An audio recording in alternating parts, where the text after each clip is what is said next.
I'll do. So, a lot of new people to the channel, new subscribers, and there's people who've been here for a very, very long time, which I appreciate. Stuart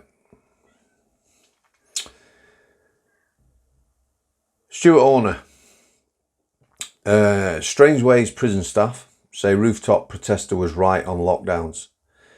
Manchester prison officers, that's Strangeways, tell of staffing issues and long periods in cells at time of Stuart Horner's 60 hours protest. Mini riot this by a lad called Stuart Horner. I knew him quite well. I had worked with him at Forest Bank. I had no problem with the lad. Normally, just got on with his jail or whatever. Interestingly enough, I'm looking at a picture. It says 15 September 2015. I've already done the vlog for the end, After this little article here and a bit of an explanation from myself, there's a little clip of the gate area where there was a crowd of people supporting Simon Horner. And then after that short clip, literally that's a minute long or something, I'm out with a boy vlogging. In that, I say this didn't affect me, and it didn't, because I'd finished 10 days before. I knew it was towards my end of career, but I must have watched it on the news. I actually thought I was still at the prison, but that's how it is. Okay, so let's read this. Interesting this.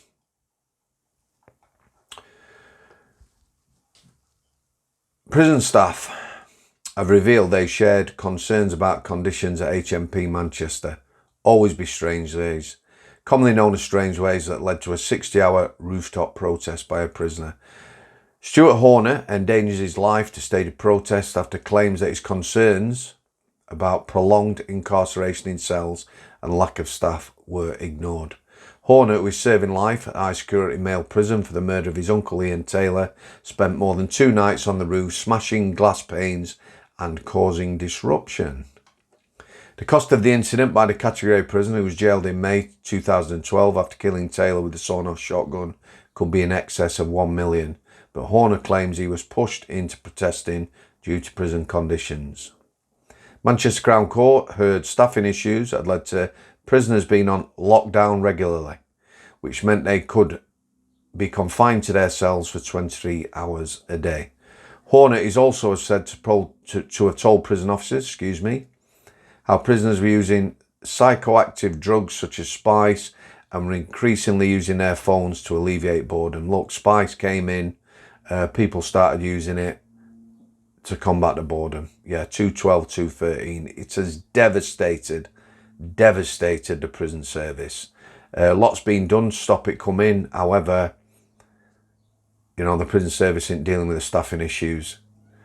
Airport portals in some prisons now, use them for staff. Anyone who goes in prison should pass through that portal. If the prison service is serious about stopping drugs, then focus on staff and civilians and anyone entering prison, as well as visitors and prisoners.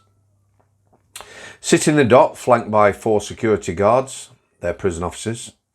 Horner, 36, from Wythenshawe, denied charges of criminal damage and affray. The court heard from prison workers of all ranks who admitted there were staffing issues at the time of the process. Stephanie McGrath, a trained negotiator who was drafted in to liaise with Horner, said she shared some of his concerns about prisoners being locked up for prolonged periods of time. She said there were quite a lot of issues with lads getting their basic stuff. Staffing issues across the whole jail. She said Horner was frustrated and that his wing was locked up after they had complained about towels. He also spoke to her about how a lot of lads were using drugs and phones to alleviate boredom. He told her, I'm doing it for the lads on E-Wing and all the prisoners. I've got nothing to lose. He hasn't, he's in for murder. I'm doing it for all the staff as well. It's about the conditions, all the bang up, hardly any staff. I don't even like heights, miss. It's something I've got to do. Like I said, I had no problem with this geezer doing this. The damage obviously affected the regime. There is a cost to that. When the defence barrister Mark Ford asked her to clarify the reasons behind staff shortage and other issues at the prison, McGrath replied, "I don't know, ask the government. I'll tell you what it is, workforce modernisation and benchmarking. They came to Strangeways March 2015. The prison was absolutely on its arse from March the 1st. It didn't work. The rest of the prison service have been going through these two latest strategies for 2 years. Yeah. Since then, September 2015, nothing's changed. Massive recruitment, loads of people leaving, loads on the sick, loads of drugs, loads of bang up. It's still the same. Yeah, nearly 7 years since this happened. Nothing has changed. Ask the government, she said. Ask the government. Why is it like that? No one gives a shite. Another negotiating prison officer, Stuart Horner, no relation. It actually, I didn't see that, it actually says that, who is no relation to the defendant, also said he agreed with some of the defendant's complaints.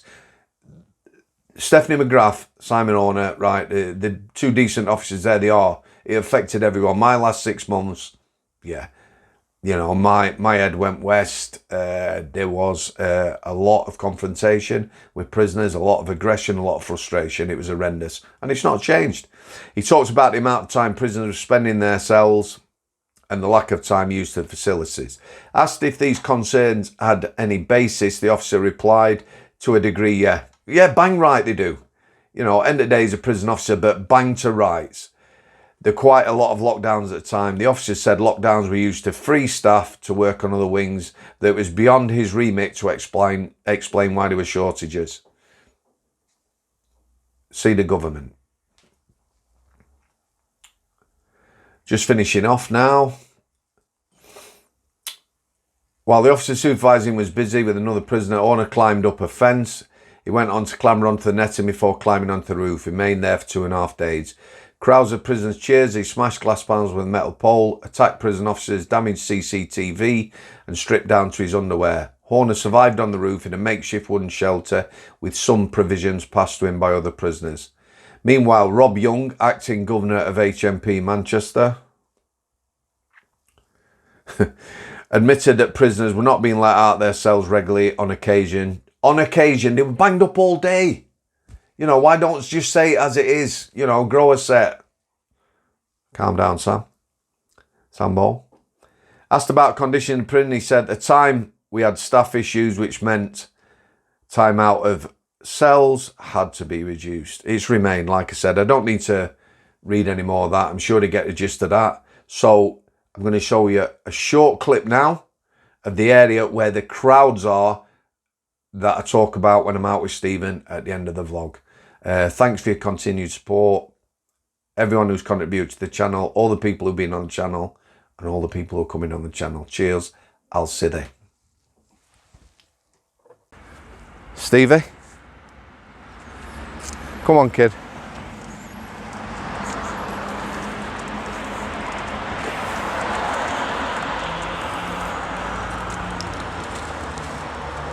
There's your entrance to the car park. You have to have a pass. Again, it really is filthy down here, guys.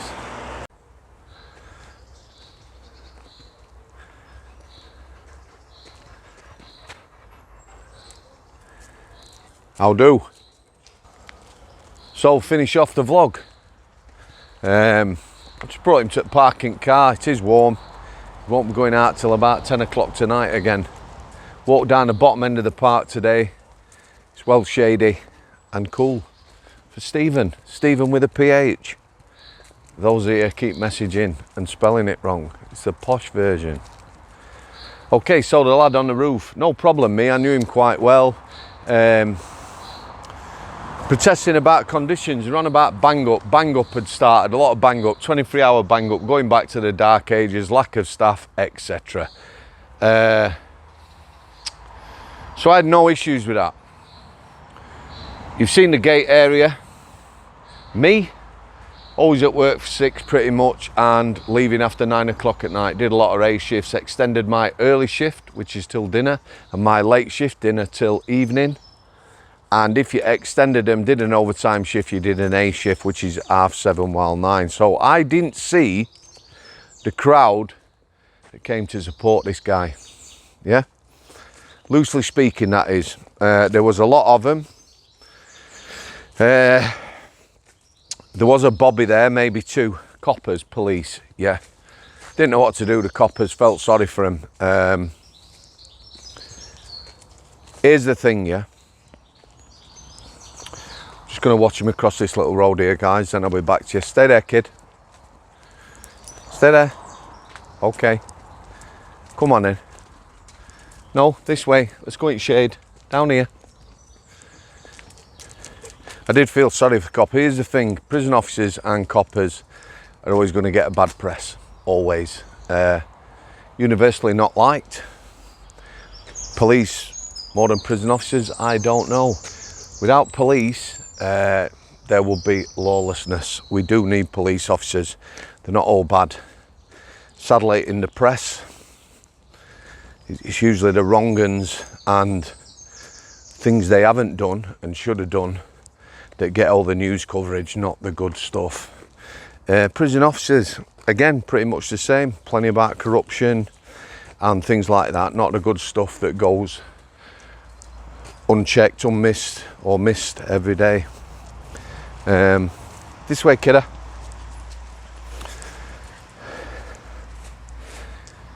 So this crowd that was there while the mini riot was going on, very hostile. When people were leaving through that gate at night, not when I left, 9 o'clock, I never saw them. They weren't there at 9 o'clock. Tea time-ish, the people coming out of the prison were getting a hard time. One of my friends is a nurse. She finished her main shift, leaving the prison about 5:30.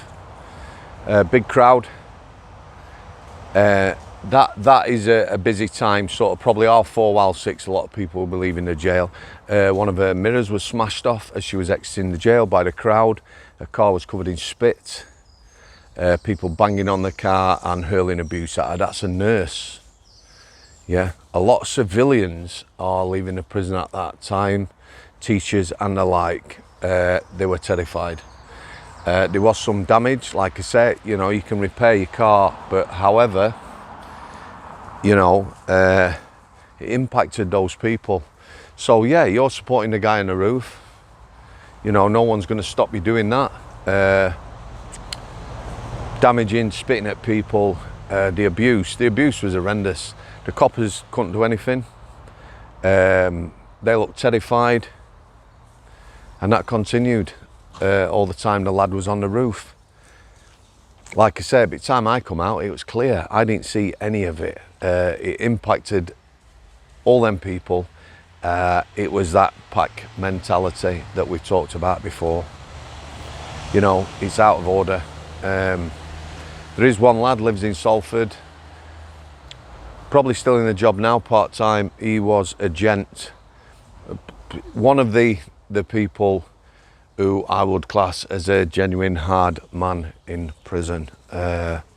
All the lads from Salford knew him. He was well respected. Did a lot of overtime on the healthcare where I used to work. When he used to come on there, super respectful of the staff, and he'd basically come up and say, Sam, right, what do you want me to do? This isn't my area of expertise. He was good like that.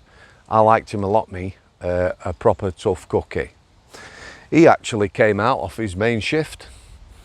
I know this happened, quite a few people told me. He got out of his car, walked into the crowd, basically told them if anyone spat at his car, touched his car, or even looked at him, he would bang them out. He would knock them out. Yeah. No uncertain terms. He went over to the coppers, he told them exactly what he was going to do if anyone did anything. And he exited the car park and nobody said a word. It was a quiet crowd. So for me, they were cowards, you know, easy victims. Lasses sat in the car, breaking wing mirrors off, spitting at them, abusing them. Somebody fronts them, they all see their arse. Which brings me on to the final part of this vlog. Like I say, I can understand the coppers getting abuse. However, we need coppers. I can understand prison officers getting abuse, you know, coppers and prison officers, we always remember the bad. It is cool down here, guys. It's just having a little mooch in the shade. But what I don't understand is why paramedics, ambulance crews, fire engines and firemen are getting abuse in today's society. Stevie! Stephen! This way!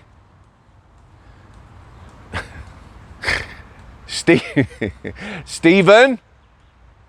Yeah, I know you can hear me. Why do they get abuse?